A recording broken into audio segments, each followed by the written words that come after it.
Welcome, everyone. In the next few minutes, I'm going to present my 9 months progress. The title of my PhD thesis is The Risk of Intestinal Resections and Postoperative Complications in Pediatric Inflammatory Bowel Disease. My name is Dorina Bajzát, and I'm working at Heimpál National Pediatric Institute. My vision is good timing and good methods elevate the quality of life of surgery of children with inflammatory bowel disease. To reach this goal, I would like to assess the current situation of surgical interventions and improve the quality by communicating the results. Surgical interventions are still unavoidable in more than 50% of patients with IBD. Therefore, we started to analyze these two important questions in our topic. In the first project, we investigated the correlation between preoperative anti-TNF-alpha therapy and postoperative complications in pediatric inflammatory bowel disease. Over the past decades, anti-TNF-alpha therapy have revolutionized the treatment of IBD. Nowadays, this is the first-line therapy in moderate to severe IBD. However, it increases the risk of infection. Therefore, biologics before surgery is controversial. However, the most recent meta-analysis in the adult population, they didn't find any differences between the group of patients who were treated with infliximab or not. In spite of this, the pediatric surgical guidelines still recommends stopping anti-TNF treatment prior to intestinal resection. We formulated a research question: is it safe to operate the patient who received anti-TNF within 12 weeks or wait for the washout? Here we compared children with IBD who underwent an intestinal resection and received preoperative anti-TNF-alpha therapy with those who didn't get this therapy before. Here you can see our final search key, and with this search key, we found almost 5,000 records. After the full text selection, 8 records were eligible for the qualitative and quantitative synthesis. Here you can see the results about the overall complication. As you can see, the odds ratio of the first 2 articles is lower than 1, while the odds ratio of the third article is 4.69, and there was a difference between the first 2 and the third article in the intervention. The overall odds ratio is 1.38, which shows that patients with preoperative anti-TNF therapy have a non-significantly higher risk for postoperative overall complication. Our second forest plot shows the results about infectious complications. Here we divided the population into 2 subgroups. The first subgroup includes patients with Crohn's disease, while the second one includes patients with ulcerative colitis. The overall odds ratio is lower than 1, and the confidence interval crosses the line of null effect, which means that patients with preoperative anti-TNF treatment have a non-significantly lower chance for postoperative infectious complication. The third forest plot describes the surgical site infections.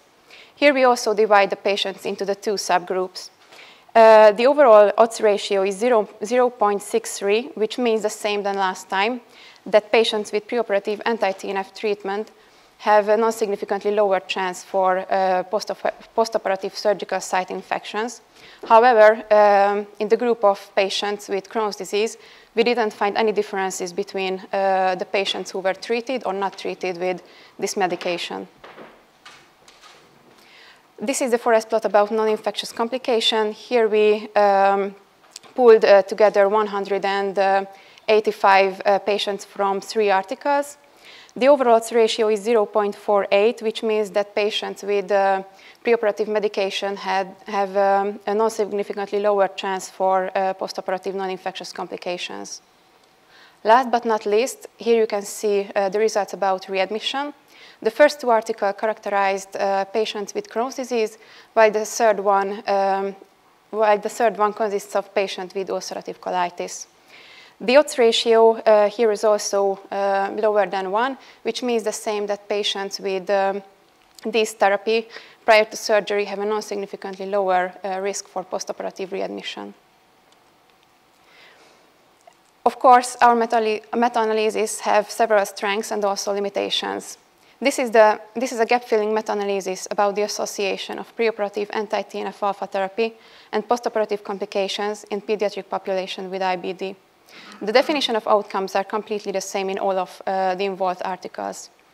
We investigated a wide range of outcomes. But on the other hand, we have some observational studies with a low number of cases, and confounding factors were not reported precisely. As a conclusion, our results didn't reveal any association between preoperative anti-TNF-alpha therapy and postoperative complication in pediatric inflammatory bowel disease.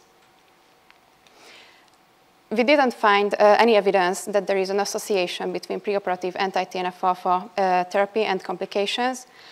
So there is no need to delay the operation because of this therapy prior to operation. However, randomized controlled trials with a higher number of cases should be performed in the future with more detailed information about baseline characteristics, about the last dose and trough level of anti-TNF-alpha. And it is still a question which is the optimal timing of the last administration of this medication.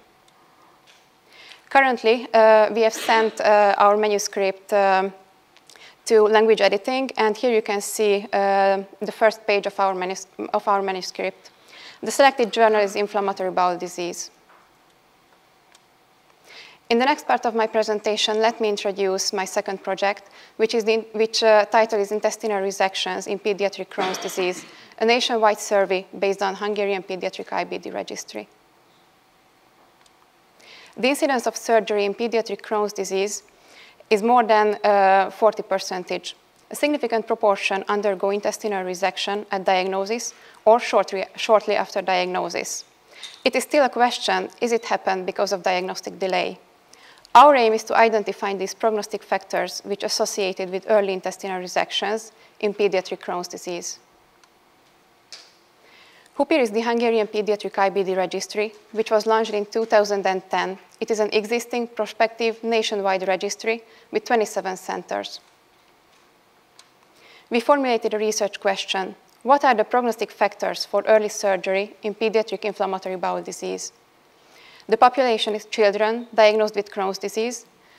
The exposure is intestinal resection within 6 months after diagnosis, and the comparison is no intestinal resection within 6 months after diagnosis.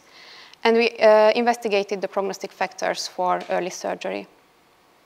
We will include patients under the age of 18 diagnosed with Crohn's disease, and we will exclude those who have a diagnosis with ulcerative colitis and unclassified IBD, those who underwent the perianal surgery like oncotomy, seton drainage, or fistulectomy, or had an intra-abdominal abscess.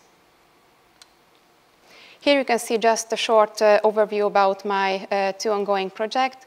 The planned submission date is June and July in this year. Thank you for your attention. And my favorite quote is, never measure the height of a mountain until you have reached the top. Then you will see how low it was.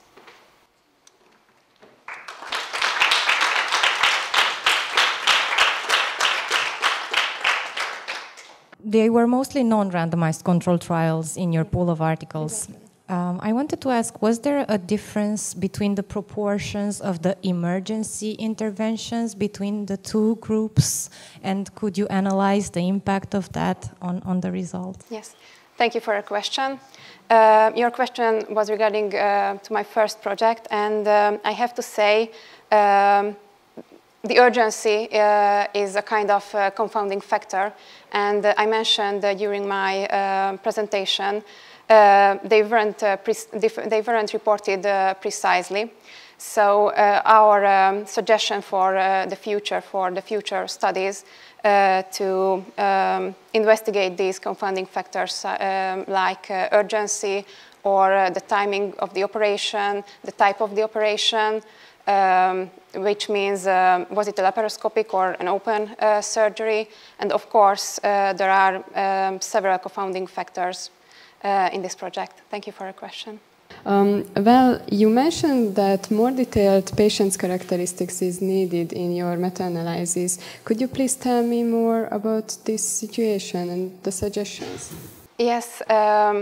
as I mentioned, these baseline characteristics are needed. For example, the preoperative activity index in patients with Crohn's disease and the patient with ulcerative colitis, or the nutritional status is very important because patients with a worse condition have a higher risk for postoperative infections. So it is important to describe precisely. You mentioned regarding to your first plot that one of the studies was what was the difference there? Thank you for your question. Yes, I would like to find this first plot. Yes, this is. As you can see here, the first two articles, the odds ratio of the first two articles is lower than 1, and the third one is 4.69. Actually, Sharp et al. Defined the intervention a little different than the first two articles. They said the anti-TNF, preoperative anti-TNF administration happened at time of surgery.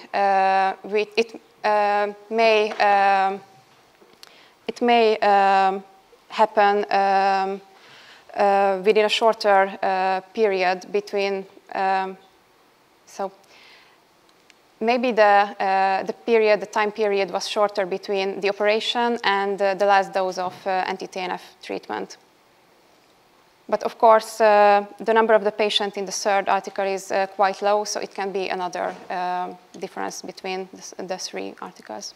You said in the next slide that need a randomized control trial. How could you plan that? So it is not an easy job. Yes, actually, I have already written the manuscript of this project, and for this manuscript, we performed sample size calculation. So with this, I will start the randomized control trial with this sample size calculation. And I suggest for the future researcher to give more detailed information about the baseline characteristics, as I mentioned earlier, and also about the last dose, the last administration of anti-TNF prior to the surgery.